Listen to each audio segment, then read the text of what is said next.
we've been around for about 5 years now, trying to call the brothers to the deen, trying to call the brothers to the sunnah, trying to call brothers to the masjid, and to, so important that you come and feel you're part of a strong community. So inshallah, this is a new masjid, and inshallah will take time. And this is one of the ways we are trying to revive the Ummah of Portsmouth, is by having these types of lessons. Inshallah, please encourage brothers for next time, inshallah, to come to these lessons. They're very important.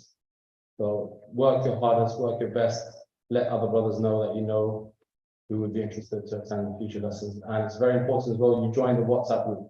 We have a WhatsApp group for this class. So you can scan our QR codes here, or you can just come to me and give me your number, I'll add you. I'll add you to the share our presentation.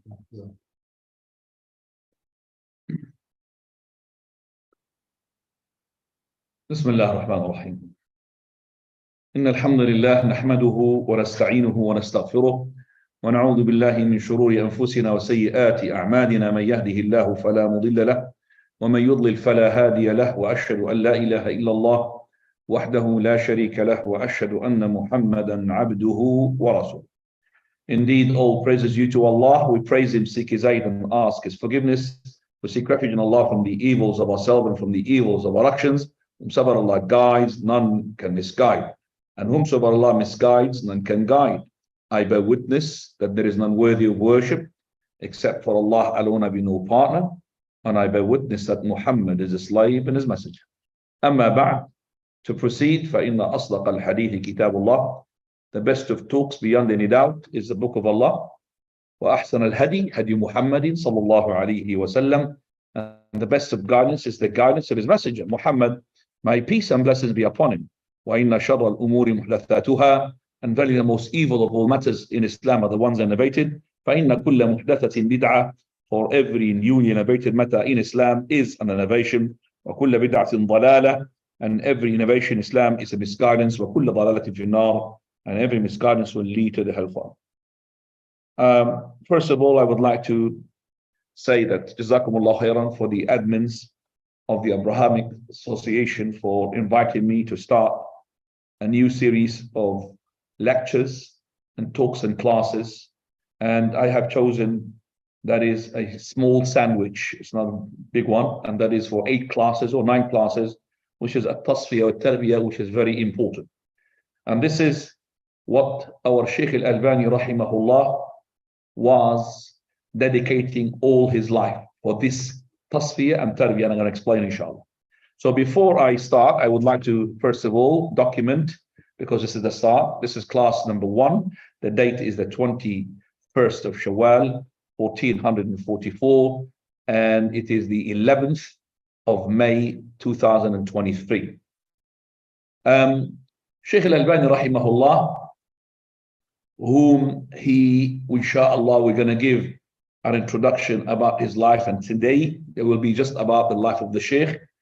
He had given a lecture in the year 390 Hijri, equivalent to 1970. He given this lecture in a place called the Institute, or the Religious Institute of Amman, the capital of Jordan. It's the Shaykh in this lecture had shown and outlined the manhaj, the methodology, which is the one that the person needs to abide by and go upon in order to enter paradise. So this manhaj, that is why you need to stick to it, and that is why the Shaykh put the milestones and the pillar or the corner pillars in order for us to go into this path. So this is why he said this manhaj is based upon 2 words: Al-Tasfiyah wa Al-Tarbiyah. Al-Tasfiyah wa Al-Tarbiyah. And before I go ahead and explain about this, I would like you to know that what I'm saying here, Shaykh Al-Albani is not any person. And somebody might say, why are we taking the words of somebody? Why are we just taking the words of the Sahaba and the companions? Shaykh Al-Albani is taken from the words of the Prophet and the words of the companions. But the Shaykh, as we're going to see inshallah, he is one of a kind. So he had said Al-Tasfiyah wa Al-Tarbiyah, translation in which purification and cultivation and the need which the Muslims have for them. Purification, meaning to purify this religion from what had lingered to it, whether it's been added or taken away or been altered, been changed, to all of that to purify it. So we have lots of ahadith which are not authentic, had crept into the Sharia and into the Deen, and even some of the big scholars from the fiqh, they have stipulated out of these non-authentic ahadith rules, which these rules are not supposed to be correct, because whatever is being based upon something which is wrong, it's got to be wrong. So we have big issues that actually touches our life. We could give examples later on. Those things being based upon a hadith which is wrong. Also, to purify the books of exegesis, the books of the tafsir of the Quran, from all of those things that had been added to it, whether it's from the Israeliyat, Israelites. What is that, Israeliyat? It means some things which has been taken from the Torah, the book of the Jews, being added to the interpretation of some of the verses in the Quran. And we need to make sure that we purify our sources. Otherwise, if the source is not pure, then we're going to get ill. Yes, because if you have no pure water, your body going to go ill. And if you don't have pure source for your heart, then your methodology, your deen will be weak. You're not going to be on the wrong path. And that is why we have this element called a purification. And very important. You see, just onto this word purification, I have a small story to tell you how the hukama, the wise people, think.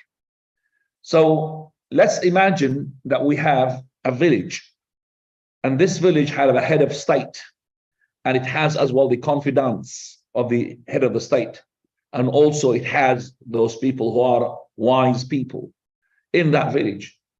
And the village depends upon one source, and that is the source of water that is coming from the mountain, going down in a stream where everybody can drink from it and cook from it, and based upon that river, everything runs. Their life is based upon that river.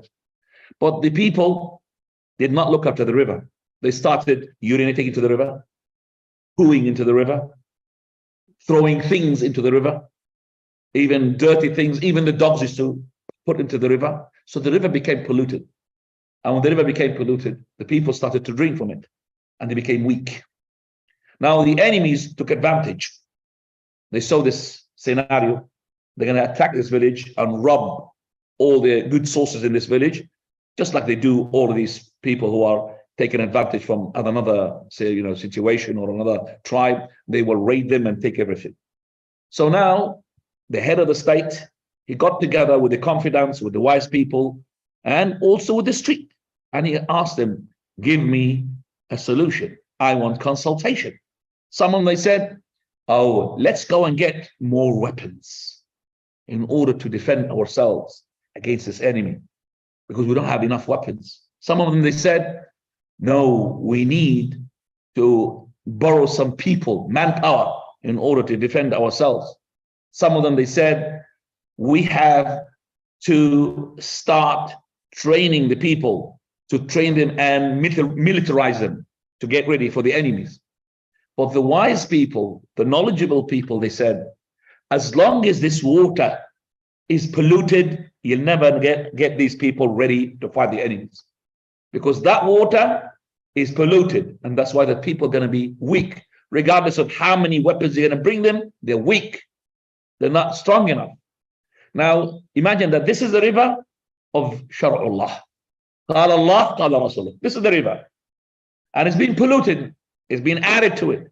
There are things which is lingered into the deen, which is not from the deen. And people treat it as to be from the deen. So we need, in order to make sure that the people are ready, that this source is to be what? Purified. And that's the first element that the Sheikh Al-Bani talked about. And he dedicated all his life for this element called purification. So he had lots of projects to purify the sunnah, purify the fiqh, purify. He had made his effort. And he had made taqribus sunnah. He had made these projects called making the sunnah close to the people. So the people can really, take from this close sunnah. That's why he made some books which are unmatchable. These books, subhanAllah, Sifatu Salatin Nabi, the description of the prayer of the Prophet sallallahu alaihi wasallam. So this book, Allah benefited so many people with it because they want to know how to pray properly. So this book is to tell them. Ahkamul Janaiz, the funeral as well, rules. So many people want to know how to bury the deceased and how to avoid all the innovations that is surrounding burials these days. So the Shaykh Al-Albani made that book unmatchable. Can't match it. Rahimahullah. So this is the first part. Then the second part is cultivation. So we have purification and cultivation. That means after you purify the source, you need now to treat the people or to train the people to be taken from this source which is authentic, taken from this healthy source, to cultivate the fruits after you purify. So it's purification and cultivation. Purification and cultivation. That's what we're going to be discussing, inshallah.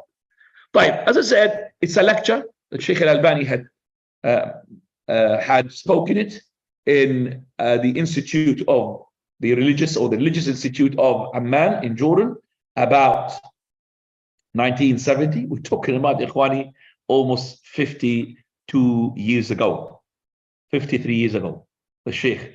And that lecture had been, subhanAllah, taken from the source, which is the audible source, being documented on paper and became a book. And Allah had benefited with this booklet, this treatise, a lot of people. So this booklet, now you could download it. You have it in, alhamdulillah, available online. And I think, brother here, Uthman, if you are on the group, he will send you the PDF file for the English one. I do have copies. If you are an Arab, you're welcome to take a copy from the book Al-Tasfiyah. Is there any Arab here? Nobody's Arab? Okay, subhanAllah. I brought plenty of copies here with me if anybody wants an Arabic. But as I said, these days everybody likes to use his mobile for everything. Mobile is for everything. Alhamdulillah, I cannot use it as a wife. Okay, but the mobile is for everything now these days. You have your mobile, if it's not with you, you lose a lot of things. So use the mobile, inshallah. It's good for you to sit down with notes, because if you're going to depend upon, just like listening, you're going to lose the information. You're going to have to add to this booklet, to this lecture, to explain it more, adding a lot of information. So if you have a book and then you have a pen, you could put your notes on the side. And believe me, after a while, you will start seeing how much knowledge you have gained. So we say the knowledge is like a hunt, and you hunt it by al-ilmu saydun wal-kitabatu qaydun. So the knowledge is like a hunt, and the way to hunt it is to document it, to write it, and that's how you do it. But today, inshallah, is going to be a starter. In 2 weeks' time, there will be no class. I'm not here in this country. So inshallah, this is a starter. And the starter will be, it's a good story. Yeah. Just put here too, if anybody wants to. So if you have, listen, if you want more, give me. If you don't, excellent. Okay. So inshallah, Muhammad, قرب شوية.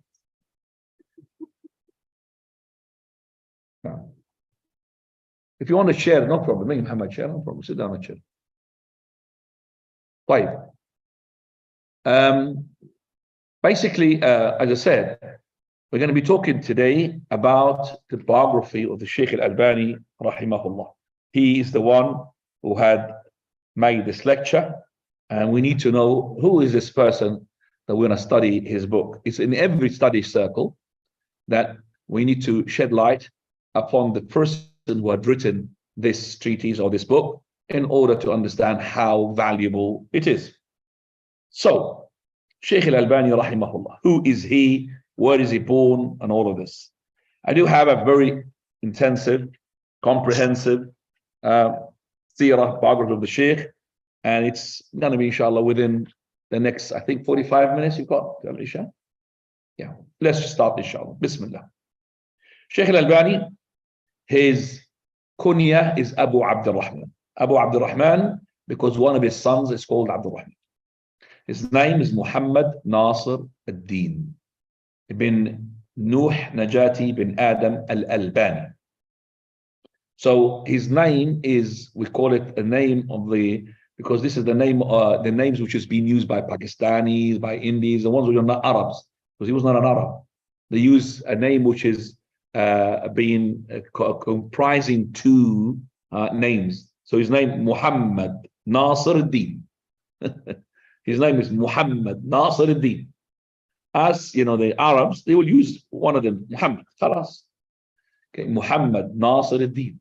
And that's the name that's been given to him by his father. And the Sheikh Al-Albani, had it been that his father named him with this name, he doesn't like anybody to be called Nasir ad-Din, the helper of the religion. Okay, when somebody was calling his son Nasir ad-Din, he said, why did you call him? So your name, Sheikh Al-Albani. Well, I did not name myself, did I? Yeah. Okay. So he doesn't like those names that give you sort of credits and give you tazkiyah. It purifies you. So the Sheikh is called Muhammad Nasir ad-Din, and his nickname, Najati, and also he's been called Abu Abdurrahman. He is attributed to Albania. So that's why he's called Al-Albani. Sheikh Al-Albani is called not Albani. Albani is the word that we say in Arabic, Albani, but it's Albania. So Sheikh Al-Albani. That's why the Sheikh Al-Albani says Sheikh Al-Albani. With the ba is what? Heavy. In Arabic, we don't have ba, we have ba, Al-Albani. But the Sheikh is from Albania. And Albania is a Muslim country which lies in the eastern, southern of Europe. And the borders of it consist of, I think it's Greece, Yugoslavia, and you have as well the Balkan. Is it Balkan? What is the Balkan? It's called Balkan? Volcanic. Balkans, that's the one, yes. He was born in a city called Ashqotra, and that was the capital of Albania at that time, as today, Tirana. That was in the year 1914, and I'm dating now in the Christian dates. If my Sheikh was here listening, Sheikh Al-Albani, he wouldn't like me to do that, because he wants to attach ourselves to the Islamic date. Well, the thing is, if I said to you he's born in the year 1332, you will not be able to know how old he is at the moment. You would not be able to do that, because you don't know which Islamic year you are in, which is 1444. So he was born in the year Hijri date, 1332, Christian era, 1914. That's about 1 year before the World War I, isn't it? Is it? Yeah, 1940. Yeah, it was the year. Okay, right. So the Sheikh, he had witnessed the Second World War.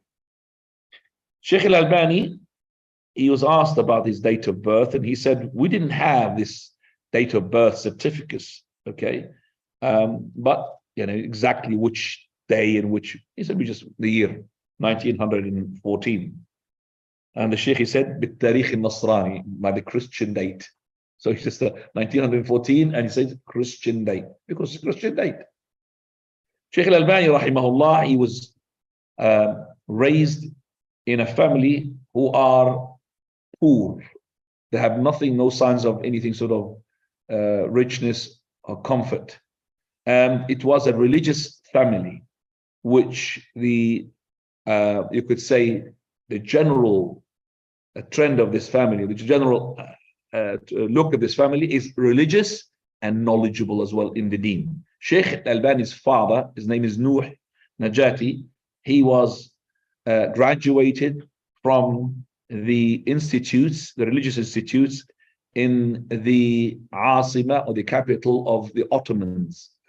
Okay, and it is known at that time, Istanbul. Istanbul. Istanbul in Arabic, Istanbul. That's where he was graduated from. He went back after that to his place in Albania, his father, in order to teach the people what he had learned until he became like the mufti of that area. And when Ahmad Zogo had led the country of Albania, he changed the whole, you could say, manhaj and methodology of the whole country. He was a follower of Kemal Ataturk. Kemal Ataturk is a person who had changed. He had actually the one who demolished and removed and abolished the Ottoman Khilafah. He is the one who had imposed upon the people all secularist looks. Even he did not allow the women to put the hijab on. Not only that, he imposed upon the men to put the hat, which resembles the Europeans. Same thing, he followed his steps. Ahmad, this one, Zogo, he had followed his steps and did the same. And he had imposed upon the women not to put the hijab. And also he had imposed upon them to put the dress that resembles the West. So basically the father of the Sheikh Al-Albani thought this is now the way or the steps for danger to dangerous family. So what he did, he decided to take them abroad and to make this migration towards Bilad al-Sham, in which he had stayed. In the first place he stayed in, it was Lebanon. And then after Lebanon, he went to Syria, in which he died. In Syria. And then after that, he went to Jordan, and then he died in Jordan, rahimahullah, the Sheikh Al-Albani. Right. Now, Sheikh Al-Albani, he says about his basically transfer and travel and immigration from the country to that country. And he was 9 years old. So he was 9 years old. The amount of language you learn when you are 90 years old, it's a lot, but you could be easily forgotten. And I remember the Sheikh Al-Albani, whenever there's Albanian students coming, he will indulge with them with Albanian language to practice whatever he's learned. So he was 9 years old when he went to the migration and he went to Syria. Sheikh Al-Albani also, he was as well fortunate that his father decided not to put him in the governmental schools, the school that belongs to the government, but he went to teach them in the way that the masajid teach them. So he took them from the government school and he put them where the shuyukh can teach them in the masajid. And he made for him a very strict program that will make him a knowledgeable person.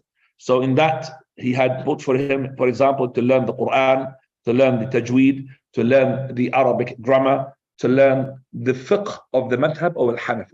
Remember, his father, he was educated on the Hanafi madhab, and he was strict in that. So he made sure that his son as well will be having the fiqh of al-madhab al-Hanafi. Sheikh Al-Albani, he had some teachers which are well known. One of them, Sheikh Saeed Burhani.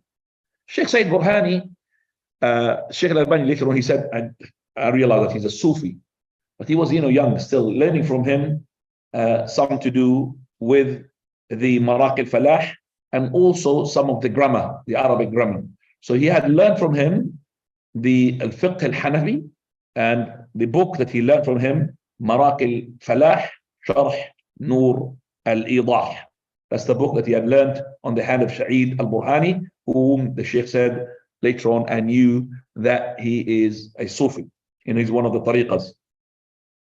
For those who doesn't know Sufis is a sect which they abide themselves with, they so-called asceticism, but it is not. But the thing is that gather them is actually, they make dhikr of Allah in a way which is not being approved by Allah or His Messenger. So they see them, for example, at least dancing, saying La ilaha illallah or Allah, Allah, shaking their heads from one side to another. Those are, you could say, the soft-core Sufis. You could go up and up until you reach Ibn al-Farid and also Ibn Arabi, who are people, they believe they are with God, like one. So which is وحدة الوجود أو الحلول كما يقال. So or فناء الفناء. So فناء means like you are together, and that is the kufr, of course. So anyway, the Shaykh Al-Albani rahimahullah, he learned from this Shaykh Sa'id Al-Burhani the madhab al-Hanafi, and also from his father, and also he learned from him the Arabic language. Shaykh Al-Albani had finished recitation of the whole of the Quran in the hands of his father. So the Shaykh Al-Albani, there is as well some recording for the Shaykh Al-Albani leading the prayers, and his voice is mashallah very nice, rahimahullah. As for him, did he memorize the whole Quran? No, he did not. And that is not really something that which is uncommon between some of the scholars. But the Shaykh had read the whole Quran, and he memorized all the verses which are important to be a milestones for the memory regarding some points. So he memorized all these verses, which are, you call it the all of them. But the Shaykh did not memorize all the Quran. He went to a masjid, and it was the Jumu'ah Fajr for the first time. The Imam saw the Shaykh, he recognized him, and he insisted for the Shaykh to lead the prayer. And the Shaykh, he said to him, it's better for you to lead. He said, no, you Shaykh lead. So he said to him, I'm not really at the moment had revised properly to in memorization the Surah Al-Sajda and Surah Al-Insan, which is something that is considered to be where he used to live. That is a must. You cannot recite on the Fajr, the dawn of the prayer of the Jumu'ah, other than the Surah Al-Sajda in the first rak'ah and Surah Al-Insan, Hal Ata al-Insan Hinu min ad-Dahr in the second rak'ah. So the Shaykh, rahimahullah, was put into that spot, and he did not recite this. And remember, those people, they have to have a sajda, prostration, in the first rak'ah. Do you understand that? For them, in Madhab al-Hanafi, it's a must. You must prostrate. So once you recite that surah and you reach the ayah of the sajda, you must prostrate. That's according to the Hanafi madhab. So the Shaykh Al-Albani, as I said, he is reciting now not the surah which is the sajda. So the Shaykh, he said, I started reciting Surah Maryam, which starts with Kaf, Ha, Ya, Ayn, Sad. Kaf, Ha, Ya, Ayn, Sad. And continue. Dhikru Rahmati Rabbi. Then when he is about to make ruku', he said, Allahu Akbar. Coming to ruku', everybody behind him went to, except for the Imam, to sujood. They are on autopilot. Okay? So he said, I said, Kaf, Ha. This surah has got no sajda. But still people, they insist, they have to make sajda. So he went to ruku' and the people went to sujood. I'm bringing this story just to tell you that the Shaykh Al-Albani does not memorize the whole of the Quran, but the Shaykh, as I said, he had finished the whole of the Quran with ijazah on the hands of his father. Shaykh Al-Albani worked at the beginning with his, by the way, Shaykh Al-Albani said that his father did not teach them the Arabic when they were in Albania. So he had no Arabic language whatsoever. But because he started mixing up with the Arabs, Arab boys, he started picking up the Arabic language. He didn't have no Arabic. And he's saying, like, you know, our father should have taught us the Arabic language. And you have a responsibility as a parent to teach your children the Arabic language. They have to learn the Arabic so they could understand the deen. So the Shaykh, he said, at the beginning, I worked as a carpenter, helping my uncle. His uncle was a carpenter, and the brother of his father, until, you know, during the summer, mashallah, they have lots of jobs. During the winter, there's nothing they do. Problem is, they need to feed themselves. They need work. So his father, he was a sheikh and a mufti, he was a watch repairer. So he told his son, Shaykh Al-Albani, if you wish, I will teach you. Because he had nothing to do during the winter. No work. So Shaykh Al-Albani accepted. to work with his father. So he worked with his father and he had mastered that profession. Very good in repairing the watch. Then what he did, slowly, he had bought himself a shop, hired a shop to be he himself is the one in charge, not to be working under the father of his. Now, this is now the Shaykh Al-Albani, he says, where Allah subhanahu wa ta'ala had prepared him for this knowledge path. Fine. As I said, Shaykh Al-Albani, he said, he studied in a madrasa called Madrasatul Is'af Al-Ibtidaiyah, preparatory school. He was Albanian, does not speak Arabic, but he was so smart, so clever, that he came the Arabic better than the Arabs. And he made the 6 years preparatory class in 4 years. So he finished the 6 years in 4 years. And that in those days before, they don't really look at you have to be this particular age to go to this class. No. How clever you are, you go. And even the teacher, he used to bully or not to tell off these students who are, he's the teacher, Arabic teacher, saying to them, asking them for a word, and they don't know the word, the meaning of the word. So he would say, well, even the Albanian will know that word, pointing to the Sheikh. He's not an Arab, and he knows that meaning of the word. So the Sheikh Al-Albani became like the role model. And he, look, he is better than you, and you are in Syria. Sheikh Al-Albani, he said as well, he liked to read the stories which are, the stories about police stories and detective stories, booklets. I used to have them when I was a kid. I used to love them myself as well, and they are actually there are European stories being translated into Arabic, that the police are looking and then this. So he was looking into these stories. Okay, and he was reading, and even though he said there's no benefit in terms of deen-wise, but there's benefit in the what? In the Arabic. Until he started to read in the literature of the Arabs, which is, for example, Alf Layla wa Layla. I remember that book. So Shaykh Al-Albani used to read that and made it lovable to him to recite poetry, literature, and all of that. So that is actually affected him a lot and made him very good in the Arabic language, rahimahullah. Shaykh Al-Albani now started to see, because there was in the masjid number of circles. One circle, which is the Hanafi madhab, and another circle, which is the Shafi'i madhab. Okay, is somebody sleeping? Assalamu alaikum. طيب. طيب, never mind. Leave. Right, so we have Ikhwani, the Shaykh Al-Albani, we have he said that in the masjid there was Hanafi circle and Shafi'i circle. His father, he strictly will never allow him to go to the circle where the Shafi'i teacher, because it's a Hanafi. So strict. But Shaykh Al-Albani, sometimes he listens to the teacher, and the teacher of the Shafi'i, sometimes he makes a better common sense for an answer than the Hanafi teacher in a particular issue. So he would like to see that this is correct and the other one is wrong. But dare he to do that? Dare he to do that? Shaykh Al-Albani slowly, he started, becoming, I would say, into the ladder of knowledge and becoming knowledgeable.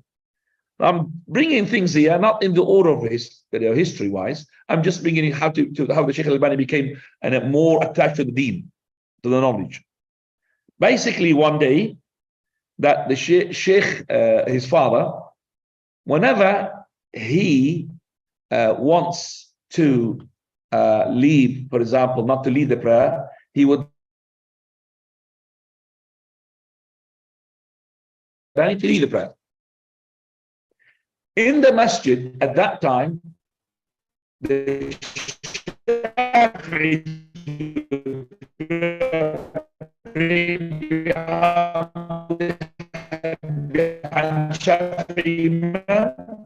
and the Hanafis pray behind the Hanafi. Listen, It's like two religions, subhanAllah. Shafi'i and Hanafi.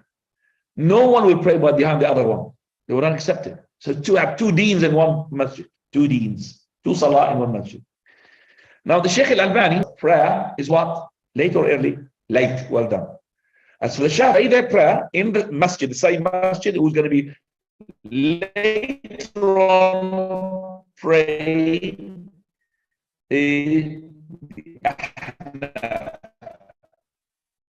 Now the Shaykh Al-Albani, through his reading, he realized that there's supposed to be a which comes after the what? The Shafi'i Jama'ah. He refused. And that was, you could say, in the Shaykh and his father. His father, say, well, you know, it's like he boycotted for 2-3 days because of what he's doing. Shaykh Al-Albani, also he had some of the scholars who had taught him, and he used to read as well some of those magazines, which is one of them is called the magazine of Bahjat al-Bitar. And in that magazine, the Shaykh rahimahullah, he had read things to do with, for example, the hadith, things to do with the books of the fiqh and all of that. One of the books that captured his attention is that the Shaykh Bahjat al-Bitar, he said that the book of, and that book was to the Ahmad al-Ghazali, Imam al-Ghazali, and that book basically had number of things which are good and number of things which are not good. They're wrong. So he had praised the good things, and the wrong things, of course, which is called Ihya Ulumuddin. The wrong things, they were Sufi. But there is a hadith which been checked by Imam al-Iraqi. And these ahadith which been checked, they have a book. And this book is called Al-Mughni an Haml al-Asfari fi al-Asfar fi takhriji ahadithi Ihya Ulumuddin. So this book is talking about how authentic the ahadith of that book. Shaykh Al-Albani was in love of that book and he wants to get it. Remember, he's poor as well. There was a person who sells books on the street, and there was one who sells books opposite to the Masjid al-Umawi where he used to offer his prayer. And he used to take this magazine from there. And when he read that book and he wanted to get it, he couldn't find it in that place. So he started searching for it until he got it. But it was 4 volumes and he's very poor. How can he get the 4 volumes? So he managed to make a deal with the owner by saying to him, I will hire it from you. So he wants to hire the book, rahimahullah. So he hired it, and the owner or the seller, he approved that. So the Shaykh Al-Albani took 1 volume and he started now rewriting the book in his own papers. He brought some papers, he brought some as well, a pen, which is like an ink pen, and one which is wider and one which is thinner, and he started writing. And when he finished the first volume, he thought there are some ahadith there which he cannot understand because he's not being an Arab. So he wants to make some meanings of those ahadith. So he wants to add, you know, like you have a footnote to add what is the meaning of this. So with another pen, which is thinner, he started writing the footnote. But he said, now I've finished the first book. Okay. So he started from the beginning. Big volume. So he started writing the whole volume again. Why? By making the hadith, and whatever he doesn't know, he will add. And the second volume which will be adding more than the first volume. Third volume will be more than the second volume, until the 4th volume, which will be more than the others. That's the first book that the Shaykh Al-Albani had summarized, rahimahullah, and he put as well his elaboration in his notes onto that book. That's the first, you could say, a step onto the ladder of seeking the knowledge, rahimahullah. طيب. Shaykh Al-Albani, rahmatullahi alayh, then he managed to start going to the Al-Maktab Al-Umawiyyah. I'm going to shorten because it's really the time. I'm going to make it short, inshallah. Al-Maktab Al-Umawiyyah is a big, massive library which is in the capital of Syria, and it had more than 10,000 manuscripts that dates back to the Imam Ahmad and all those. Sheikh Al-Albani used to go to study in that manuscript, into that library. So much that he used to even go in the Fajr earlier than the one who opens the bookshop, the library.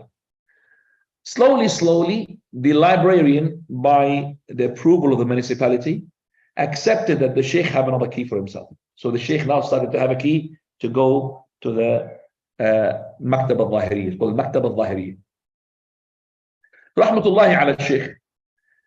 He used to read a lot, and he was addictive to the reading, so much that his eyes started to hurt him.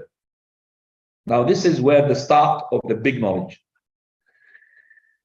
Before that, I have to take you before that, the Sheikh Al-Albani had a dispute with his father. His father, he said to him that this hadith studying is not going to get you nowhere. He said, San'atul mafalis. This is the work of those people who are going to be having no money, bankrupt.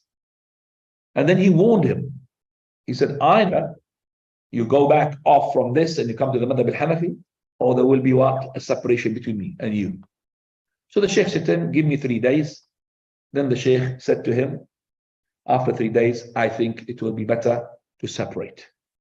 Because he wants to go into the path with the Prophet ﷺ, and his father is not accepting for that to take place. Sheikh Al-Albani, he had an Egyptian person, a worker. He trained him to go to the watch repairer. And watch repairing, by the way, gives him more time. By the way, gives him a lot of time.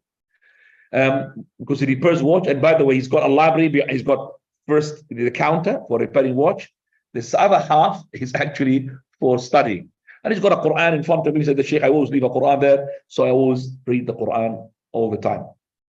Right. Now we come in to the point where the Sheikh, he said, I've trained this Egyptian and I made basically I stuck with him a deal that if I teach you how to repair, you have to stay with me at least 2 years. He wants to guarantee that he's not going to run off and leave him as well without a worker. So the person had agreed.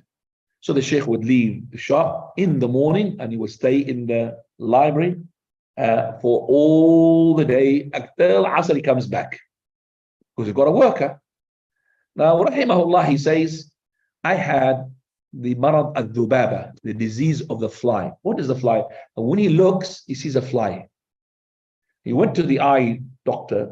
The eye doctor told him that you need to relax for a long period, could be months, 6 months, to relax. You can't read, because if this is happening because of your reading and because you're writing as well. So the Sheikh Al-Albani started to implement the advice of the doctor, but he couldn't take it. So he said to himself, well, while I am in this boring sort of vacation and holiday, I would maybe just going to go and make some sort of research and ask somebody to get me from the manuscripts of the library, Kitab Dhammul Malahi. This is a book which is a small book, which is called Criticizing the Entertainment, the Musics. So he had given this mission to that person to go and write down from the manuscript this Kitab Dhammul Malahi. So he would order to look at it and then he would compare it to the origin. So the person, he went and he started writing it down, and he came back to the Sheikh and he said to the Sheikh, there's missing from it Malzama. Malzama is about 4 pages in the middle. 4 pages are missing. So the Sheikh Al-Albani, now remember, he's trying to fool himself to say that I'm not really going against the advice of my doctor. So he looked and he compared it to the original. Well, it's true. There is 4 pages missing. So the Sheikh Al-Albani, he wants to look for it. So he went into the library. He said, I'm not going to write. I'm just going to look with a piece of paper, which is for Malzama. It's like 4 stuck together like that. You want to see what it is. Maybe it has been sewn, because you remember they are leather things. Could be sewn in another booklet. So the Shaykh rahimahullah, he started now going into something called Al-Majamir. This is like a big, massive volume. All the papers inside are from different books, but they don't know to which book it belongs. So they put them like lost papers. Okay? Lost papers. Okay? And there are a lot. There are about 512 pages in there. So to check each one of them. Each one of them. And he couldn't find it. So he's gone to lots of manuscript inside this, he didn't find it. He said maybe it's been sewn into a different books from the ahadith. Maybe the person who saw it, he saw it in a different book. So he went to the books of the other ahadith and he started reading it. Slowly, he went to the fiqh. He went to the Quran. And every time he reads something, sometimes he takes notes. And that's how Allah had prepared him for this. He had read 10,000 manuscripts. Some of the manuscripts big. And by the way, reading the manuscripts, it's not like reading printed papers, relaxing. No. It really hurts your eyes. It was manuscripts, the person writing. So he finished the 10,000. And he looked and he saw a treasure here. So what he decided now, he started to go and read them again and document more. So he read these 10,000 again. One year, this I'm talking about 10,000 volumes. I don't think you'll be able to read, even if it's the whole of your life. 10,000 again. Prepared to the third stage, in which he had read them for the third time. 10,000 manuscripts. He got out of them 40 volumes. Each volume, he himself made it. Each volume contains 400 pages. Each page contains one hadith. That hadith, where are the sources for this hadith? This is where you could say the foundation from where the Shaykh Al-Albani, he had made all his other books. So he refers to his 40 volumes. So whenever he wants to talk about hadith, he will go to this what? Collected. How many hadith it's going to be? 400 pages. Each page got one hadith. So it's 400 hadith. Multiply by 40. How much is that? 16,000 hadith. That's the Shaykh Al-Albani. He said, this is where my provision comes from. This is my food, comes from there. So whenever he wants to do a book and do a hadith, he could take it from that. He's been actually deputized by the municipality to write down the fihrisa, which is the index, to write an index for the whole library of, this is not just the 10,000 manuscripts, other than manuscripts, to make an index, the contents of the whole library. SubhanAllah. Shaykh Al-Albani had done it, and the people depend upon it, which is all the treasures which was in that university is actually being documented by our Shaykh Al-Albani rahimahullah. Right. What time is it, ya akhi? You're giving water now. Is it we are Saiminian fasting people? Yeah? Okay. Right. Coming now, Shaykh Al-Albani's manners. Shaykh Al-Albani rahimahullah, in terms of manner-wise, you can't have a match. Let's just see. First, Shaykh Al-Albani's ibadah and also his soft heart. He used to be all the time keen to make the following ibadat. Every Ithnain and Khamis used to fast the Shaykh Al-Albani. لكن I'm not fasting. I'm not fasting. So, Shaykh Rahmatullah alayh, Uthman, can you just sit down because this is start the class here. Shaykh Al-Albani used to fast al-Ithnain wal-Khamis. And also whenever he comes to the Jumu'ah, he will keep praying 2 rak'ah until the Imam steps on top of the pulpit and says Salamu Alaikum. That's from the Sunnah of the Shaykh rahimahullah. So the Shaykh, whenever he's not a traveler, whenever he's not ill, he will be fasting every Ithnain and every Khamis. In terms of Umrah wise, every year he will have a minimum of 1 or 2 Umrahs. In terms of Hajj, he had made more than 30 Hajj. Rahimahullah. And remember, he does not live in Saudi Arabia. Basically, Shaykh Al-Albani's salah, you want to know what is his prayer. Shaykh Al-Albani, he used to pray to lead the Taraweeh with some of his students and scholars. So he would pray a prayer which is about 3 hours long, in which he implement every sunnah that he had written in his book.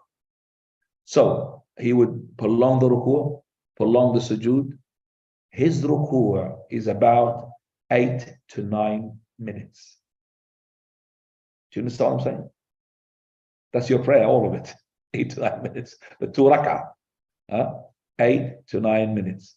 So much so that the students behind him, they have implemented the hadith of the Prophet of Allah when the companions used to be in the prayer with him. Only 3 nights he prayed. قال حتى خشينا الفلاح. We almost got to the Fajr. We almost got to the Fajr, praying behind the Prophet ﷺ. Here, the student, they said, we have implemented that hadith of the Prophet ﷺ, but they used to feel tranquility and settlement behind the Shaykh Rahmatullah alayhi. In our Masjid Luton there, we have implemented mini sunnah, not all the sunnah. We can't make 9 minutes ruku'. It's impossible. But we made about a prayer of almost an hour and a half, okay, in which we do Subhana Rabbiyal Azim or Subhana Rabbiyal A'la, like this Subhana Rabbiyal A'la 25 times. And that is a lot. Okay, that is a lot. But if you count Subhana Rabbiyal A'la, maybe it's a minute and a half, but not 9 minutes. Okay, and people, they loved it. When you implement the Sunnah, subhanAllah, you think that people will moan. At the beginning, maybe there's one or two people, but the people that love it. Shaykh Al-Albani, in terms of heart-wise, he's very soft. Anything can make him cry. If he listens to the Quran, he will cry. Shaykh Al-Albani, I've seen him a number of times crying. Rahmatullah alayh, one day, a woman from Algeria, she phoned the Shaykh and she started narrating to him a dream that she had seen, in which she had seen the Prophet ﷺ, and then she'd seen a man behind him. And she asked in the dream, who is that person?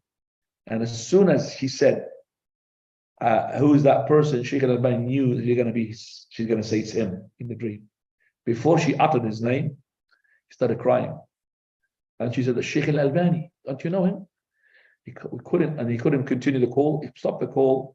And then he said, Allahumma firli ma la a'lam. Waj'alni khayran mimma yadhunnun wa la tu'akhidni bima yaqul. Oh Lord, forgive for me what they don't know. And do not take me on account for what they say about me. And forgive for me and make me better than what they think. Say it in Arabic, we can't translate it in English, you forget it. So, and make me better than what they think. He said this a number of times, Shaykh Al-Albani, in the lectures, whenever they call him, for example, if they say to him, is Allama Shaykh Al-Albani, would stop him, start crying. Who am I? And he used to say, I remember these words, Inna al-bughatha fi ardina yastansil. Very the small bird, it's called bughath. He makes himself like an eagle in the lands when there is no eagles. When there is no eagles, that little bird makes himself like an eagle. But there's no eagles. And he's saying that I am a person like, you think I'm an eagle, but I'm not. In the land of eagles, I'm not. Shaykh Al-Albani, he was so humbled. One of the students, called Shaykh Hassam, Hafidhahullah, he said to the Shaykh Al-Albani, Shaykh Al-Albani, you always say that you are Tuwaylib. Tuwaylib means, or Tuwaylib. Tuwaylib means a student of knowledge, but a miniature of it, the miniature. You know, we have in Arabic, is it called miniature? Tasghir. Yeah, Tasghir al-Asma. So we have Muhammad Muhammad to make it less, not Muhammad. So I'm not a student, student. Tuwaylib. I'm just saying, what do you call it in English? Miniature? Miniature, Tasghir? Okay. I don't know the English terminology for this. So he said to him, Sheikh, you are calling yourself Tuwaylib. So what are we going to call ourselves? Please call yourself something else. So Shaykh Al-Albani laughed. So he said, you're calling yourself small. What are we going to call it? Small. We are nothing then. Rahmatullah ala Shaykh. Shaykh Al-Albani, one day somebody told him that somebody is insulting Allah, the Almighty subhanahu wa ta'ala, that his father is insulting Allah. He started crying and he said, verily, that your father is an apostate, because he was swearing against Allah Azza wa Jalla continuously. Now coming as into his humbleness, Shaykh Al-Albani rahmatullah alayhi, he had set a very good example to the humbleness to his students. For example, if somebody told him that you have done a mistake regarding such and such, Shaykh Al-Albani will take it on board and will accept it. So, rahmatullahi alayhi, he will not, and this is from the signs of a great scholar, he will not say, I'm mistakeless. No. So if a small student of his pointed out the mistake that he's done, Shaykh Al-Albani will accept that.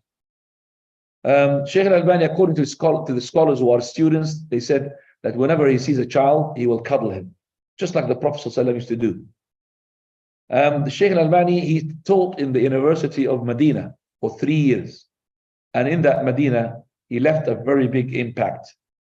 And whenever he leaves the class, the formal class, and between the breaks, he goes in the Medina on top of like sand there. And the students, after the class, all the classes, they come to join the Sheikh and listen to him. Some of the teachers would pass by, they say, this is the real class, not the one which is the formal one. This is the real class. Shaykh Al-Albani had been teaching in the time of Imam Muhammad al-Shinqiti, who is Sahib Adwa al-Bayan. Shaykh al-Shinqiti, whenever he used to see Shaykh Al-Albani, he would stop the class and he would come to shake his hands. So stop. Adhan, yeah? Allahu Akbar, Allahu Akbar. Allah. Allahu Akbar, Allahu Akbar. Ashhadu an la ilaha illallah. Ashhadu an la ilaha illallah.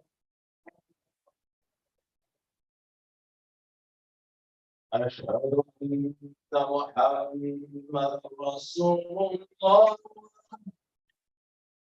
أشهد أن محمد رسول الله. حي على الصلاة. حي على الصلاة.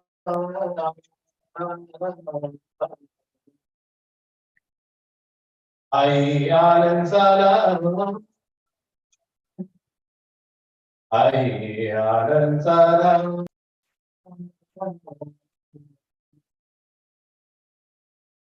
الله أكبر، الله أكبر.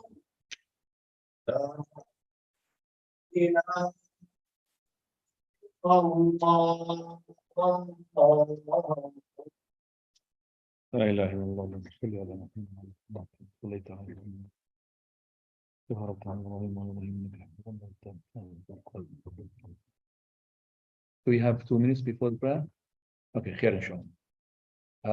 I'll conclude my talk inshallah because you have the Maghrib prayer. Brothers, if you want to pray towards this. Go to the sutra. Don't pray in the middle end. If you want to pray to Sunnah. No. You have to pray before sit down, brothers. You have to pray. Can't sit down. Pray, inshallah. Right. Funny. I'm just going to finish with a couple of little stories here about the Sheikh regarding his humbleness. One day, Shaykh Al-Albani, he was invited by. Yes, we're going to do that. Yeah, that's what we're going to do. They've got 5 minutes. They told me 5 minutes before. That's what they told me. 5 minutes before the. Do they pray straight away or do you stay 5 minutes? شيخ بس أنا بسأل يا أخي أنت مش أنت إمام المسجد؟ طيب إذا أنت مصلين أرجوك الله يبارك فيك دع المصلين هم الإدارة اللي حكت لي. خلينا نكمل دقيقتين سمحت إذا سمحت.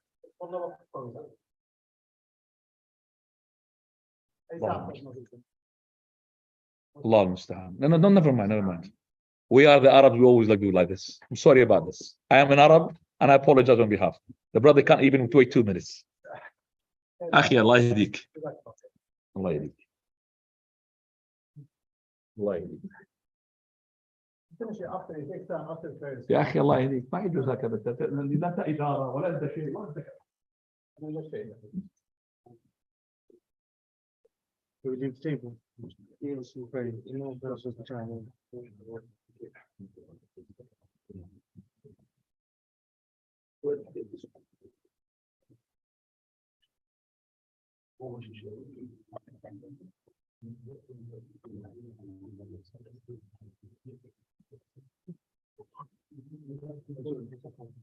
Brothers, we play Sunnah. We're going to be playing Sunnah. This is the etiquette.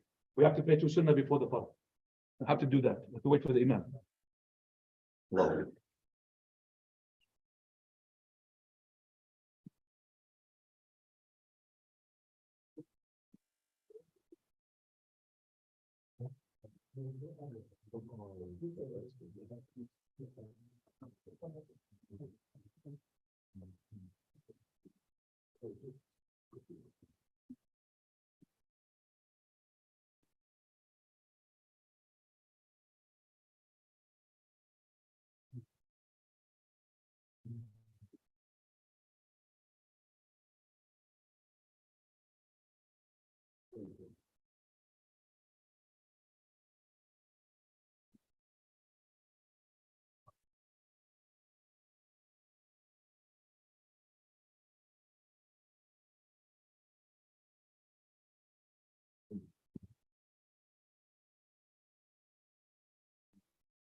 الله أكبر الله أكبر أشهد أن لا إله إلا الله أشهد أن محمدا رسول الله حي على الصلاة حي على الفلاح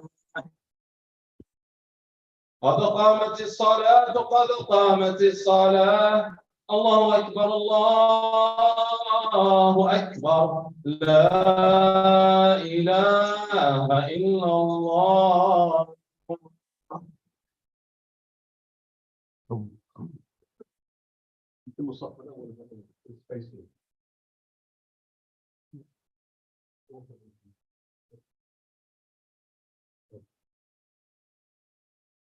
Feet by feet, shoulder by shoulder, need no gaps.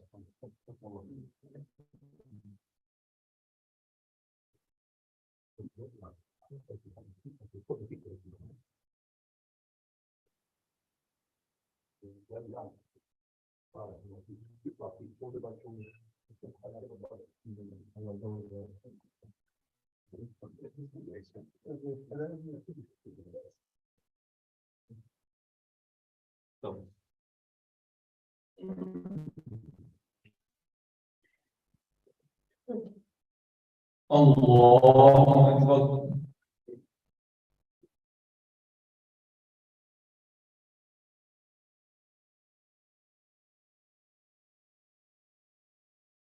الحمد لله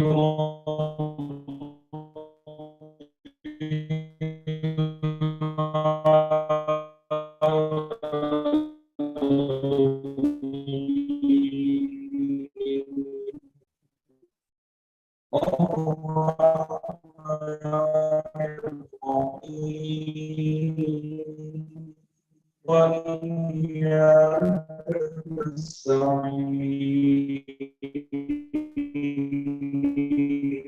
اهدنا الصراط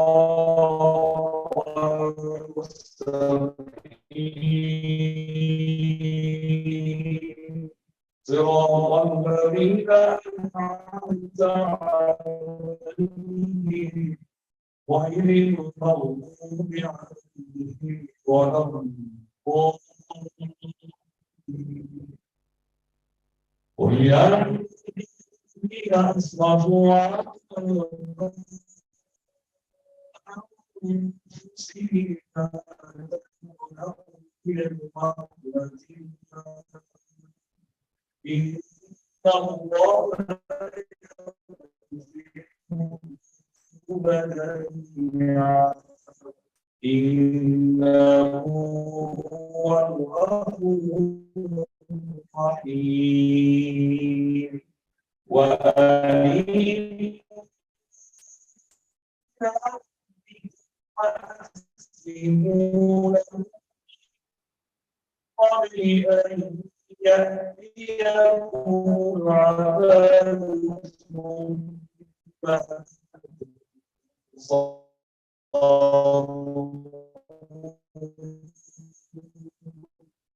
واتبعوا أحسن ما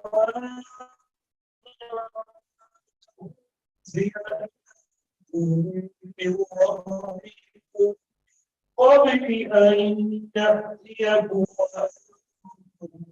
بما تشاءون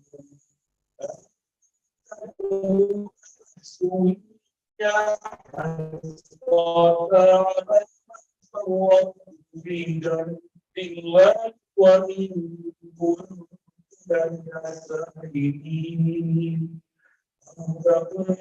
أو تكون من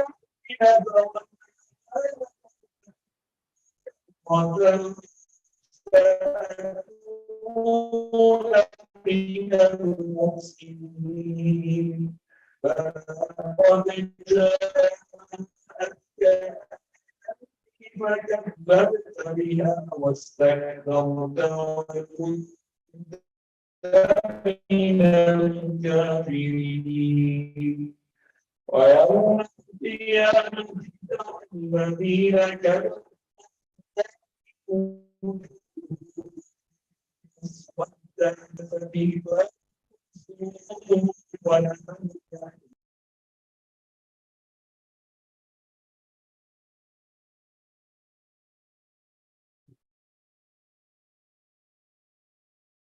سمع الله لمن حمده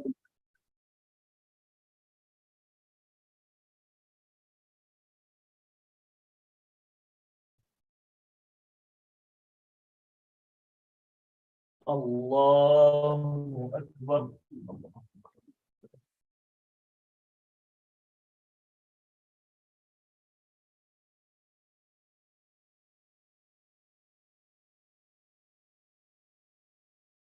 الله أكبر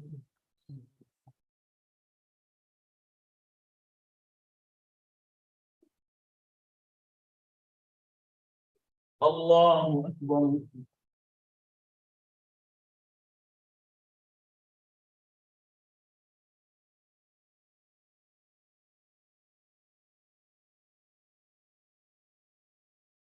الله أكبر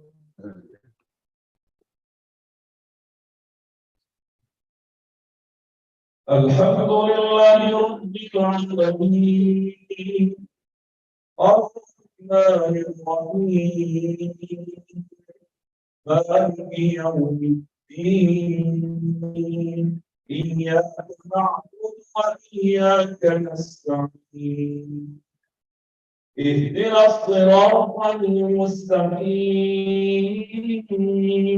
صراط الذين أنعمت عليهم غير المغضوب عليهم ولا الضالين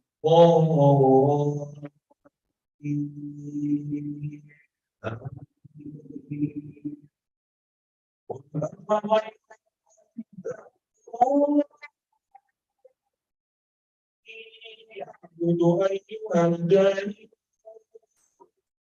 ولا وإلى الذين من قبلك لئن أشركت ليحبطن عملك ولتكونن من الخاسرين فإنما فاعبدكم من الشاكرين وما قدر الله حق قدره والأرض جميعا قبضته يوم القيامة والسماوات مطويات بيده سبحانه وتعالى عما يشركون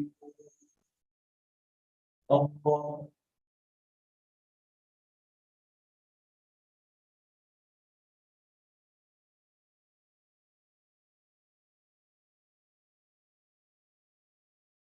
سمع الله لمن حمده الله أكبر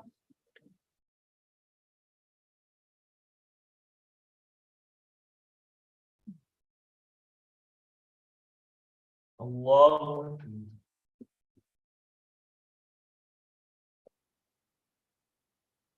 الله أكبر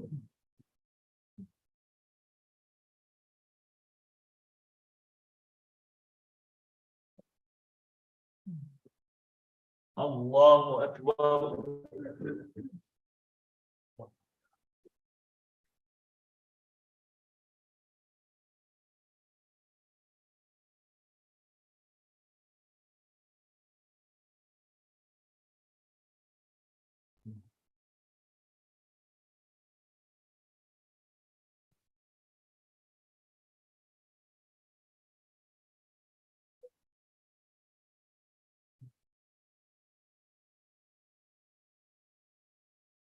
الله أكبر الله أكبر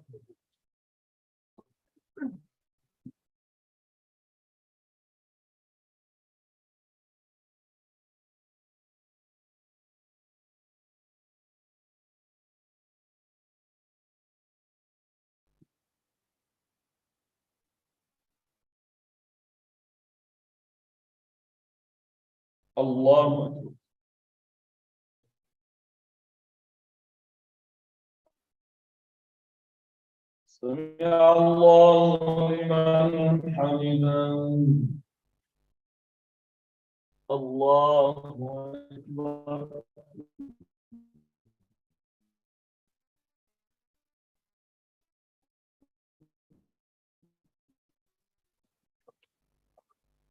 الله أكبر الله أكبر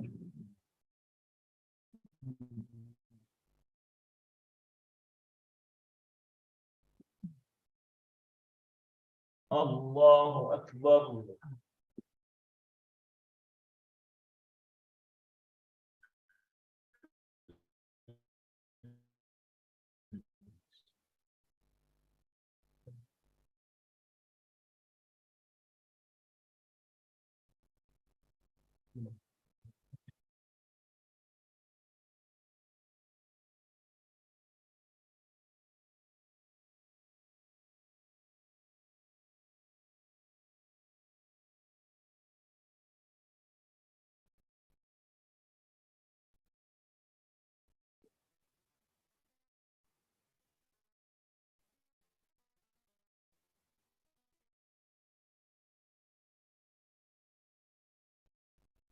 السلام عليكم ورحمة الله السلام عليكم ورحمة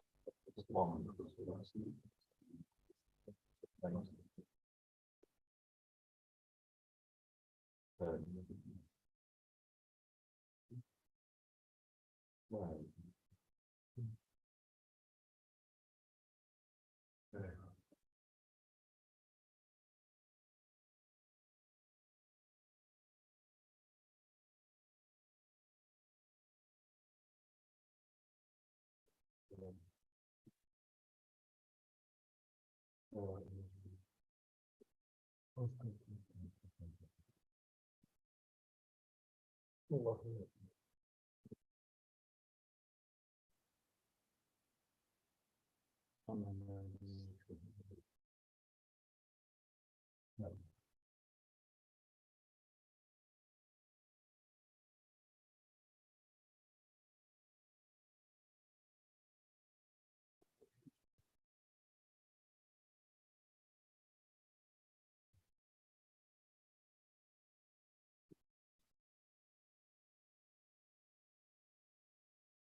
I'm asking.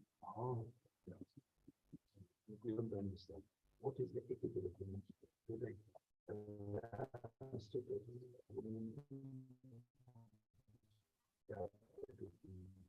He told me. He just answered. Yeah, that's right. But he didn't say that. What did he answer? I would let him know. Then what's the message? He told me, خلاص, أنت تطلع سنة. Continue, inshallah. Said the Sheikh, I want to know, the kind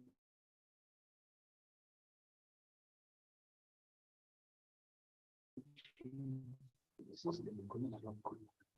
أنا شو بدي أغير ما هو من الصنعة.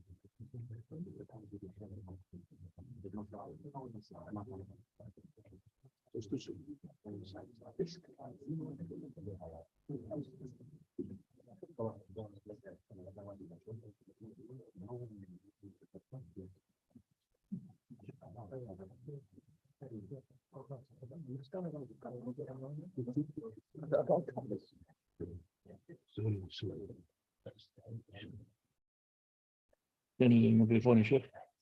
أنا أكمل القصة.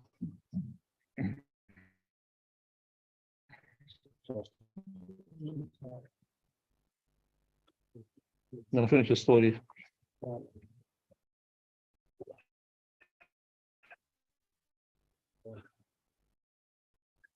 طيب. الحمد لله والصلاة والسلام على رسول الله وعلى آله وصحبه ومن والاه. We're just going to finish by two couple of stories here with Shaykh Al-Albani rahimahullah in terms of humbleness and in terms of his heart, how soft he was. The humbleness of the Shaykh can be seen when Saudi Arabia had arranged for him to go and give da'wah in Bangladesh. That was in the year 1405 after Hijrah. We're talking about 1984. 1984. The Mamlaka, Saudi Arabia, had arranged for him to go to Bangladesh and give a da'wah to the audience. And they said to the Sheikh, basically, it will be for 3 days, according to Tawheed. What more do you want? But when they said to him that the audience will be almost 3 million, never mind 30 people, 3 million. So the Sheikh apologized and said, I can't go. So the one who is assigned from the country and the government, he kept asking him twice, 3 times. And the Sheikh, he had just repeated his apology that he can't do it. When the Sheikh went back to his house, he was asked By the student of his, why did you apologize? Why did you want to go? He said, Akhsha ala nafsi al-fitna. I fear for myself the fitna of the fame. Some people, they're asking for the fame. Look at them, how do they do in their YouTube channels? They want to increase their likes as much as they can, regardless of the expense of the Sharia, regardless with their knowledge or non-knowledge, giving themselves titles and names just to get what? Millions of clicks. Others to do with fame, it could be for money, with adverts and all of this. Allah understand. The Shaykh refused to go because he was fearing upon himself the fitna. One day, the Shaykh Al-Albani, rahimahullah, he was passing by, and somebody was in his car, suddenly stopped the car and saw the Shaykh. And he said to him, "You are the Shaykh Al-Albani?" So Shaykh Al-Albani started crying. They asked him, "Why are you crying?" He said, the person should really strive against his whims and desire and not to be deceived by those people who are pointing to him that you are a Shaykh. So the Shaykh rahmatullah alayhi, you will never distinguish him from the normal people. He doesn't have that sort of big turban, the one which is really massive, in order to show that he's a scholar. Just a normal thobe, a normal topi like that. Normally it's like this with the topi, the hat, his hat, and all the normal thobe. That's it. Rahmatullahi alayhi Shaykh. As I said, every time he's to be asked about him, he would say, "I am Tuwayl ibn," small seed of knowledge. You go to his house, Shaykh Al-Albani is the one who taught the people who are got PhD. So he's the one who is taught the ones who are professors. So he's the professor of the professors. You go to his house. I've gone to his house a number of times. Shaykh Al-Albani's got a bit of, small sign into this house saying, "Manzil, house, Muhammad Nasir Al-Albani." No Shaykh, no title, no PhD, no professors. He was teaching universities. Nothing. Muhammad Nasir Al-Albani. Person, Shaykh Al-Albani, he was actually been given the choice to go and leave his place where he's living. He lives in a very humble, like these very, you have very high areas, posh areas. He lives a very, what do we call it, citizen areas, Ard Shabiya, like a kind of Shabi, where the very poor people. He lives in there. And he had been given a house to live in a posh area. He refused. Rahmatullah. He refused to live in that area. He wanted to live in this area. Shaykh Al-Albani, one day I meet him myself in front of the masjid of Salah ad-Din in Jumu'ah, because every Jumu'ah he goes to that masjid, the Shaykh. And I travel far away just to come to the Jumu'ah to see the Shaykh. And he does not give the khutbah. No. He just goes there to the Shaykh. And then after the Shaykh, he leaves the Jumu'ah, he will go to the car. And then there will be students flying onto his car.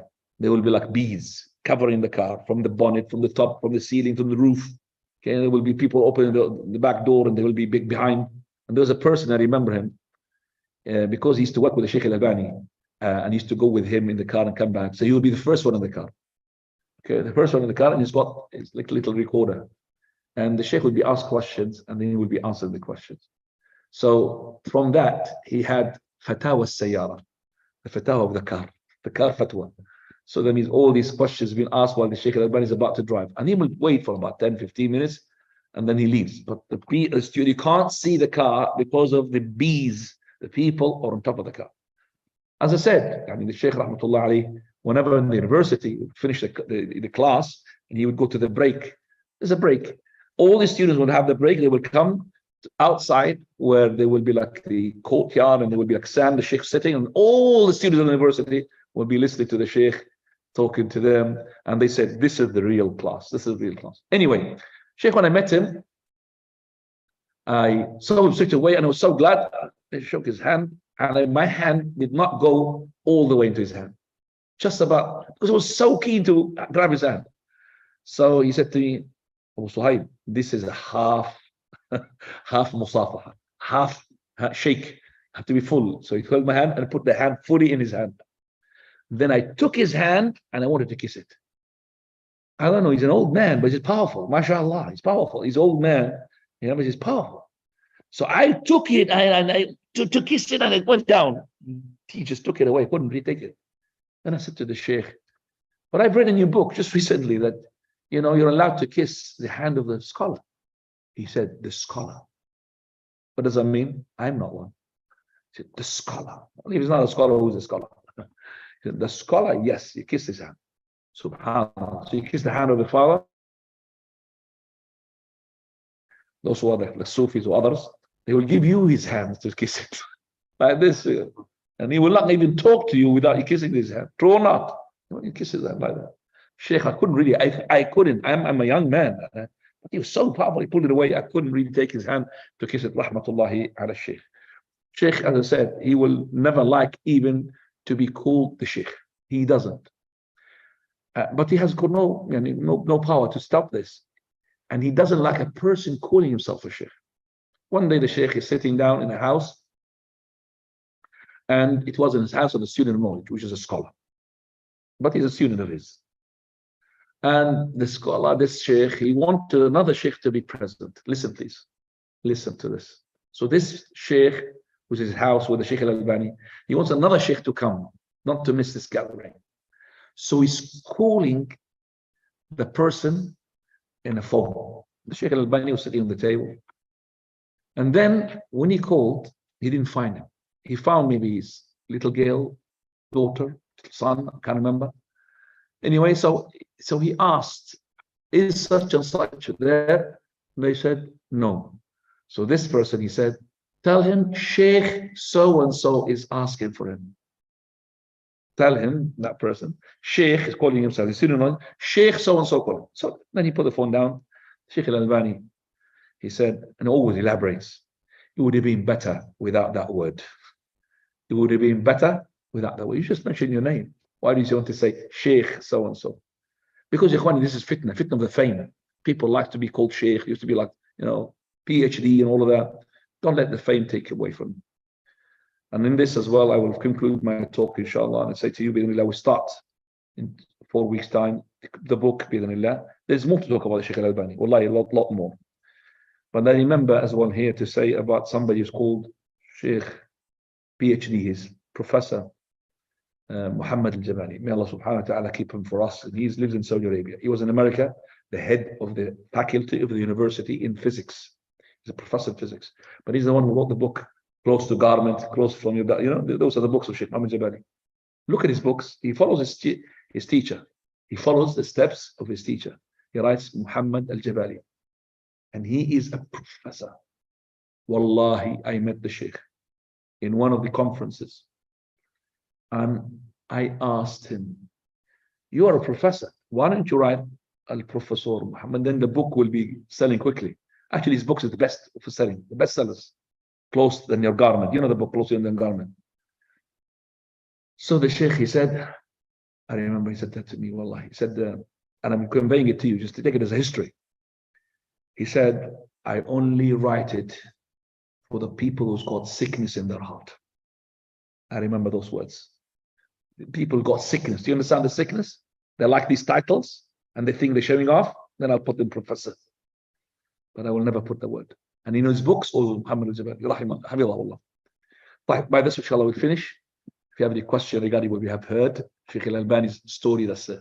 And also I'll take question from the Zoom. MashaAllah, the Zoom people here. They are more than you. Any questions regarding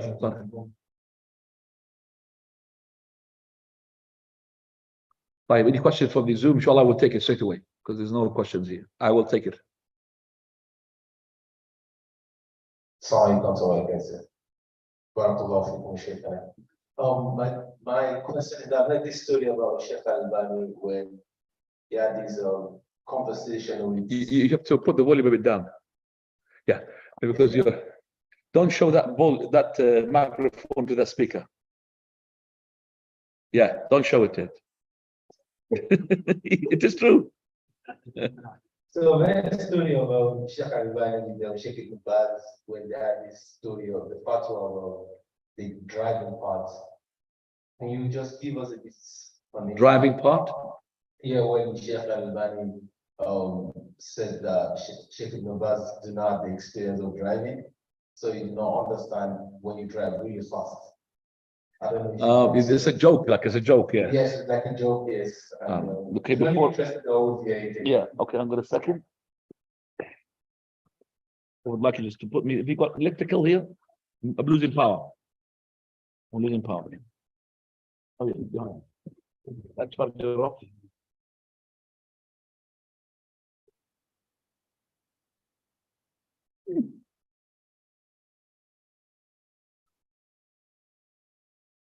Okay, there are some authentic and some not authentic. As I was going to go through even the praise of the shuyukh for the Sheikh Al-Albani. One of them is Sheikh Ibn Baz. Sheikh Ibn Baz, he didn't just say that I don't know anybody underneath the heavens more knowledgeable in the hadith than the Sheikh Al-Albani. That's what he said. But he said more than that. He said that the Prophet ﷺ said, there will be a mujaddideen, people will revive the deen, على رأس كل 100 عام, على رأس كل قرن. Every 100 years, there will be a person, يبعث الله, Allah will send somebody to revive the religion of this ummah. Then he says, and I think that the mujaddid of this qarn is Sheikh Al-Albani. That's Sheikh Ibn Baz's words, the mujaddid.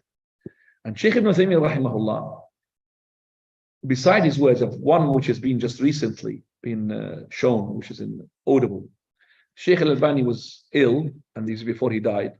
So the student of his, or the person who's reading the question, he said, Sheikh Ibn Taymiyyah, by the way, Sheikh Al-Albani is ill, and we ask you to make him dua and remember for the student dua. So the Sheikh Ibn Uthaymeen, he said, our Sheikh Al-Albani, Shaykhuna Al-Albani. He said, our Sheikh Al-Albani. He is our Sheikh. And he started praising him, and he's the one who would benefit nobody.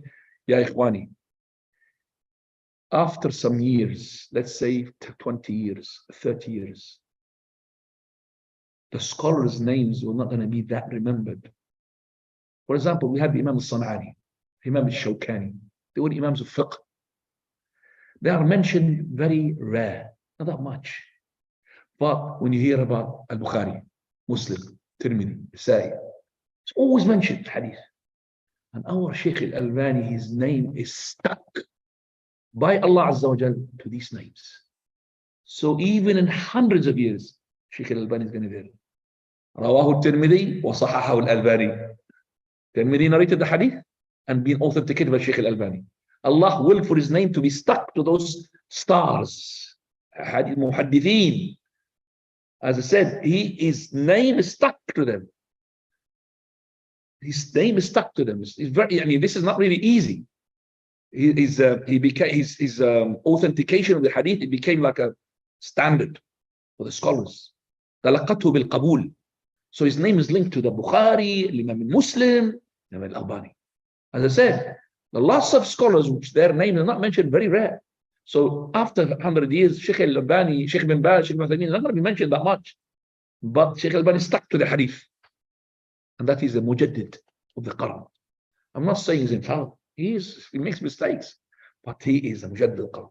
Regarding that joke, it was narrated to Sheikh Al-Albani that Sheikh Ibn Baz saying that we should not be speeding up. And Sheikh Al-Albani, he does,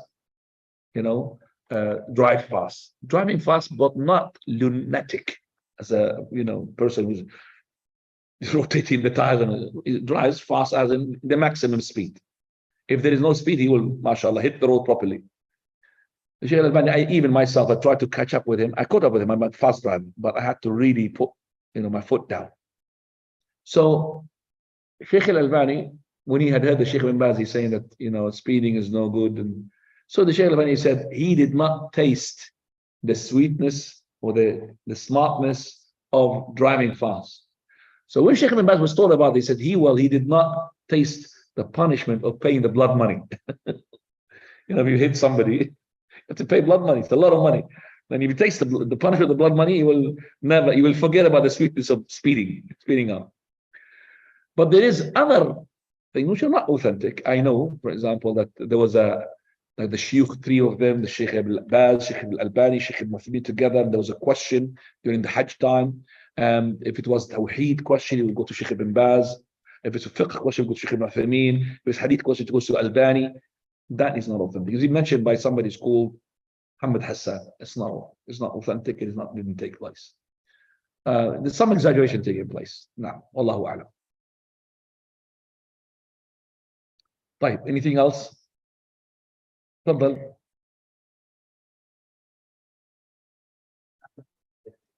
Going back to the part where you said they met in Hajj or so, I had a narration that said that when they met and they wanted to pray, they were not near a masjid. They wanted to decide who's going to lead the Jama'ah between the three of them, and then granted if the Bazan has to lead. No, that's not correct. That's not authentic. Sheikh al-Mathmi did not meet Sheikh al-Albani directly. He did not. He was present where Sheikh al-Albani did not notice his presence. So that's not correct. These are exaggerations. Sheikh Ibn Uthaymeen is younger than the two. He's not like the two. The two, Sheikh Ibn Baz, equal in age. But we know that Sheikh Ibn Baz, he used to be the head of the faculty of the Sharia of the whole university in Medina. And Sheikh al-Albani was at that time, he was a teacher. And he used to pray behind Sheikh Ibn Baz. He was the leader, he was the imam. But, you know, in his book, Sifat Salat al-Nabi, he puts the following as to be not correct, and that is to put the right on the left after the ruku'. You know, when you say Sami Allahu liman hamida, na rabbana lak al-hamd, most of the ones who are in Saudi Arabia, they put the right on the left. Al-qabd ba'd al-rafa'. Sheikh al-Albani, in his book, he puts it not just not correct, he puts it a bid'ah, an innovation. Bid'ah. He says a bid'ah in the book. And he says why. So, Sheikh al-Albani, rahimahullah, now he prays behind Sheikh Ibn Baz. Sheikh Ibn Baz, what does? Right on the left. When he prays behind him, what is he going to do? Right on the left. Because he believes, إِنَّمَا جُعِلَ الْإِمَامِ. Imam is to be made to be followed. He will put the right on the left. And he will not say about Sheikh Ibn Baz, he's a bid'ah. No. The person who got no knowledge, and he just basically followed like this, he says, not correct. But if you have your own proof, okay, Sheikh Ibn Baz, he believes in this proof, which Sheikh Al-Albani believes is the wrong proof. Okay, but he respects this. And not only him, he will tell us, if you pray behind a Hanafi Imam, or an Imam of Maliki, or a Shafi'i Imam, let's say they are behind a Shafi'i Imam. Shafi'i Imam, if it is in the Fajr prayer, he will make Qunut al-Fajr. Has to be. You has to be. If you don't make Qunut al-Fajr, then make Sujood Sahw. So every time the second rak'ah, after ruku', they will do dua al-Qunut. That's a Shafi'i madhab. So if you have prayed behind a Shafi'i Imam, whom is not a blind follower, but he believes that whatever the hadith is depending upon Hadith Anas is to be authentic, which is not authentic. And the Prophet used to make Qunut all the time, all his life. Then you have to imagine that Imam Shafi'i himself is leading you. What do? You raise up your hands. So the Imam raises up his hands, you raise up his hands. Don't just leave him alone, raising up his hand and sit down waiting for him. No, you raise up your hands. إِنَّمَا جُعِلَ الْإِمَامِ يُؤْتَمَّ بِهِ. You follow the Imam even in a mistake, don't you? If, for example, he stood up from the second rak'ah to the third rak'ah, and he, in the third, did not do tashahhud. Do you make tashahhud or you go with him? You go with him. So I'll tell you what. He was in the fourth rak'ah. Instead of sitting for tashahhud, he went to the fifth rak'ah. He said, Subhanallah, Subhanallah. He didn't listen to you. Do you sit waiting for him or you go up with him? Go up with him. Imagine that the people, I'm not going to follow, you're going to wait till he finishes. It's not going to happen. إِنَّمَا جُعِلَ الْإِمَامِ. You have to follow him. So what we believe is correct, you have to follow. Now, do you have any questions? طيب الله مسعود تفضل. مسعود من مسعود. يلا يا مسعود. Give him, please. Sheikh, regarding this, so if the Imam also does, like for example, in the first tashahhud, if he rises from the first tashahhud, he raises his hand after getting up. So as a follower, should I also do the same, or should I do from the sitting position? So the Imam does what, Habibi? Imam raises his hand from the first tashahhud after he getting up, like for the third rak'ah, then he raises his hand doing the Rafal Yadayn. So should I, in that case, should I also follow the Imam, once he finishes his tashahhud, he's saying, right, he raises up his hand into the tashahhud, after the tashahhud, before he gets up. No, he does well when he stand up fully, then he raises his hand. Okay, when you're not. So yeah, do I follow him with that? Yeah, well, if you think he's a knowledgeable person, you follow him with that.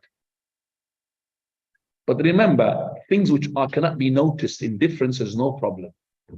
Shaykh Islam Ibn Taymiyyah, rahimahullah, for example, he said, let's say the Imam, he does not do Jalsat al-Istiraha. What is Jalsat al-Istiraha? Between the first rak'ah and the second rak'ah. Before you get up to the second rak'ah, They need to sit and then to get up, not straight away from the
apologies, dear brothers. Apologies, because this person had hotspot in the class. He left the class. That's why.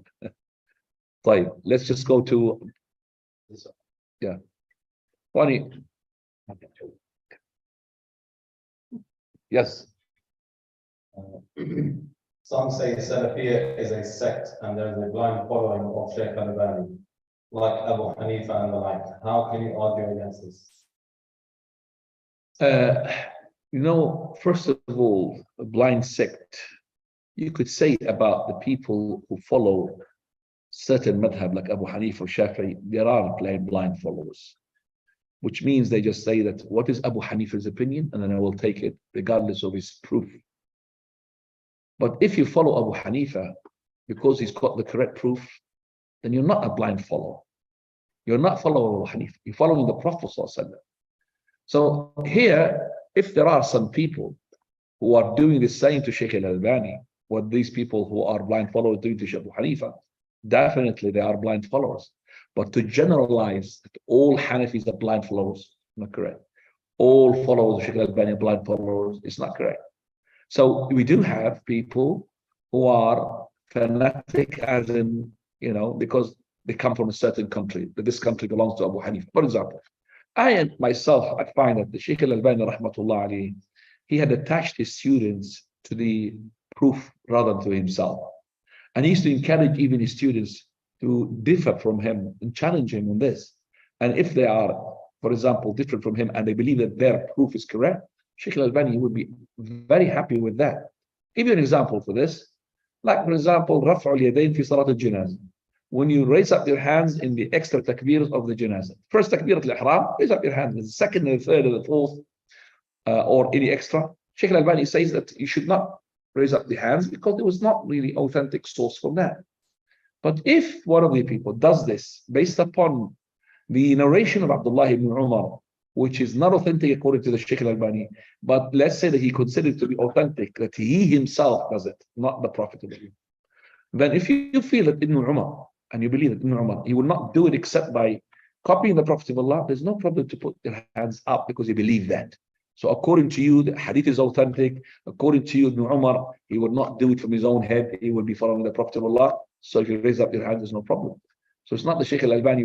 I remember the Shaykh Al-Albani, he would never allow a student of his to go and follow him blindly. Not even Abu Hanifa, not Imam Malik or Imam Shafi'i, or all these Imams, rahimahumullah, would allow their students to follow them blind following. Now, Fadali Abdullah, Abdul from the Zoom. I'm sorry about this. I did not see you when it was down. I saw the one before you. I think you were before him, so I'm really sorry. Fadal. No problem, Shaykhuna. May Allah bless you. And Assalamu alaikum. I hope this is a bit of a sensitive question. I hope it's okay to ask on this platform. So it's not to do with me, it's a relative. So they fell into a grave sin while they were fasting one of the 6 fasts of Shawwal.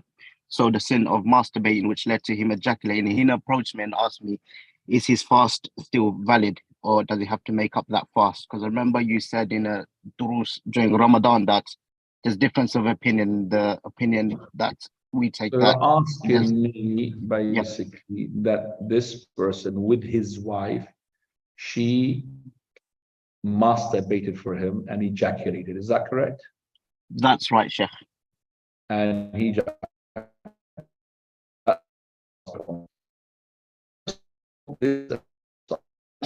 So number one, it is not haram to his wife. Are you talking about now Ramadan?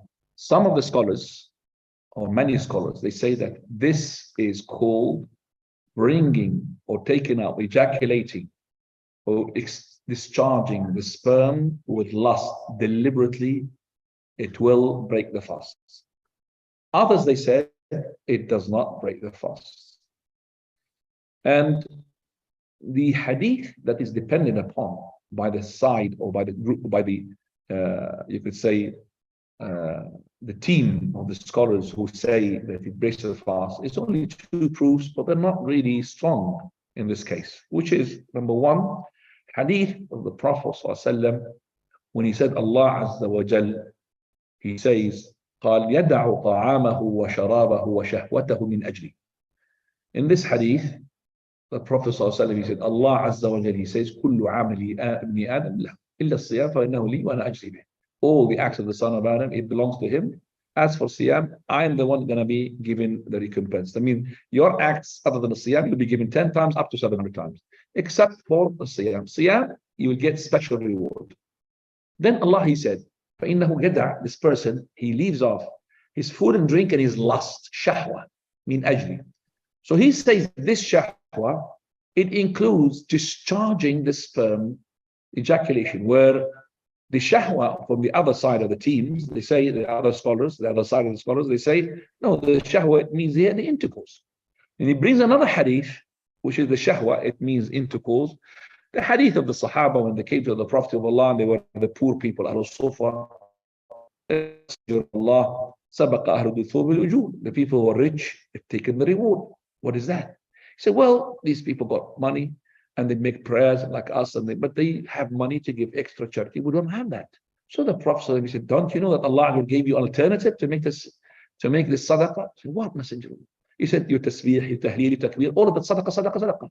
And even approaching your wife, قال, حتى, and the Prophet he said, even أن يأتي أحدكم شهوته.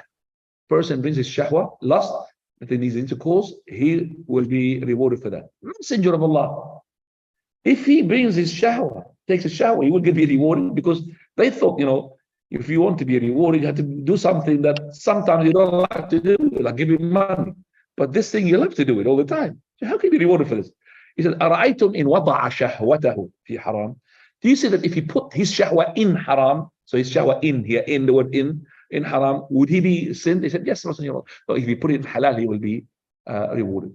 From those 2 hadith, he said the shahwa also includes the intercourse. But this is not strong enough, because whatever you're going to implement onto the intercourse, you have to implement it as well of discharging the sperm, which they don't do that. When you intercourse in the month of Ramadan and you are fasting, and fasting is obligatory upon you, then you incur the following sin. Number 2, you have to fast a day instead of that. Number 3, you have to do the kafar al-ghalida, the big penalty, which is either freeing a slave. If you don't have a slave, then fasting 2 consecutive months. You can't do that because of illness. You go to the 3rd category, feeding 64 people. And they don't do that for the person who discharged the sperm. And we do have lots of hadith where the companions have discharged the sperm while they are fasting, and no problem. So, for example, Allah ibn Abbas, a man came to him, said, Ibn Abbas, I had married to my cousin, and is it permissible for me, and it was in Ramadan, is it permissible for me, while I'm fasting, to kiss her? He said, would you be able to hold yourself? Hold yourself from what? From shahwa? No, from what? Intercourse. Because there's no such thing, you know, kiss with shahwa, kiss without shahwa. It's like a button. I'm going to kiss you without a shahwa. Tick, off. Shower, tick, on. It doesn't work like that. It doesn't work like this. So it means you hold yourself from intercourse. He said, yes, kiss. Following day, not following the same. He wants more. He's greedy. Oh, I sacrificed my father and mother for you, Ibn Abbas. Is it permissible for me to embrace her, as you call mubasharatiha bin sabil? Embrace her here could be no clothes. Do you control yourself? He said, yes. He said, bashar. He wants more. Is it permissible for me to put my hand onto her private part? Could you control yourself? Yes. Idrib, bashar, qabbil. No. So all of that is going to make the person maybe bring his lust and discharge the sperm. So no way that Abdullah ibn Abbas would say Mika to do such a thing, and he knows that he's going to be locking that thing without discharging the sperm. But the shahwa here, it means intercourse. If you don't intercourse, it's no problem. But if you're going to intercourse, it's a big problem.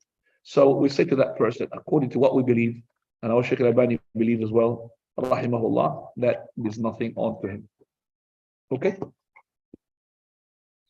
تفضل يا فيصل. The last questions. تفضل يا فيصل.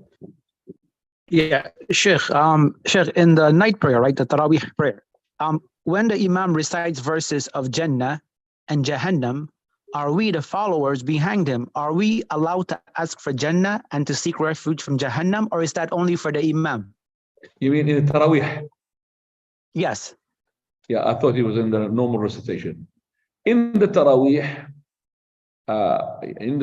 prayer, the person who recites, okay, if he does it, then no problem.